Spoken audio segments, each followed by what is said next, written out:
Pernah nggak sih nyerang orang gitu ya, yang dia tuh ibadahnya kuat atau pemuka agama lah gitu? Kalau untuk pemuka agama atau agamanya kuat itu pernah, tapi kita selalu batal kalau memang imannya dia bagus. Batalnya gimana tuh?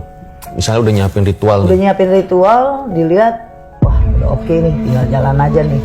Ritual, plot, baru lemparin bahasanya lah, gue keluarin pion-pion gue, setan-setan kecil dulu, karena kan belum nyakitin. Kita buat mantau mereka dulu, masukin hawa-hawa ya, nanti ada rasa-rasa gelisah, rumah rasanya panas. Setan gue balik, kakinya pincang.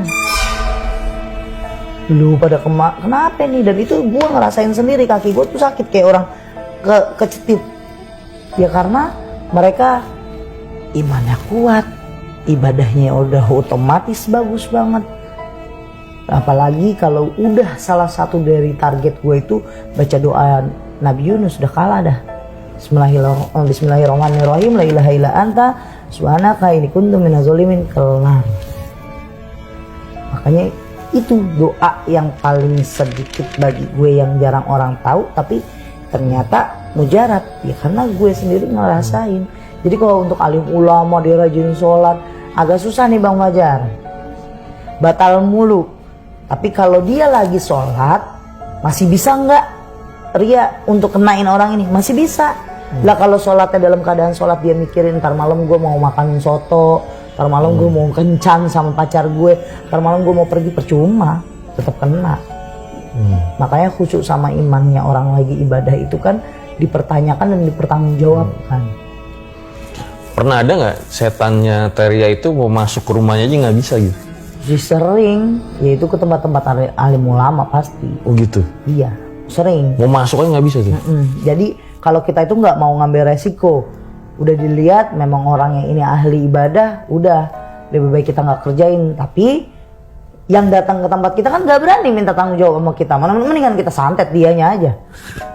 Udah mahar banyak ya udah kita ambil. Lihatnya gimana gitu teh? Misalnya nih pasien datang nih, tolong dong kerjain si Fulan gitu. Ngeliatin ada namanya, ada fotonya, ada nama panjangnya, kita kerjain malam, kita mediasi, meditasi, udah selesai kita berdiam diri dulu nih. Nah, bisa nggak tembok rumahnya dia, atau ya kan kita punya energi ya di dalam rumah itu, bisa nggak dijebol? Kalau misalnya bisa dijebol, kayak contoh nih, kita punya nih ruangan kayak gini nih, orangnya nggak ada yang ibadah, jorok, ya udah gampang udah masuk gitu. Itu kita harus mantau itu, ternyata nggak bisa, baru di depan aja kita nggak bisa. Nah kalau yang rumah sering ibadah gitu yang nggak bisa dimasukin tuh ciri-cirinya yang Teh Ria lihat tuh gimana? Ada kayak pelindung, itu lebih ke kayak dia bentuknya itu kayak banyak tali, tapi warnanya biru, birunya ya biru gitu, biru nyala ya, bagus. Itu berbentuk, terus udah kayak gitu. Di dalam rumahnya nih kita lihat kayaknya alirannya cahaya semua, jadi udah nggak bisa masuk.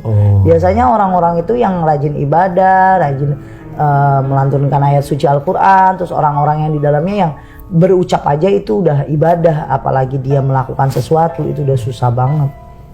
Jadi kalau kayak gitu udah ambil aja duitnya. Nah udah deh, gua ambil duitnya aja deh. Santet pasien. Nah karena ya lu gak bakal berani minta duit gue, sekalian aja gue bikin bungkem gitu. Masya Allah ya, jadi memang nggak bohong lah gitu ya, bahwa memang kalau beribadah gitu ya, beriman gitu ya, susah, bentengnya kuat gitu ya. Ya itu nggak bisa dipungkiri, emang benar-benar kekuatan ibadah Bang.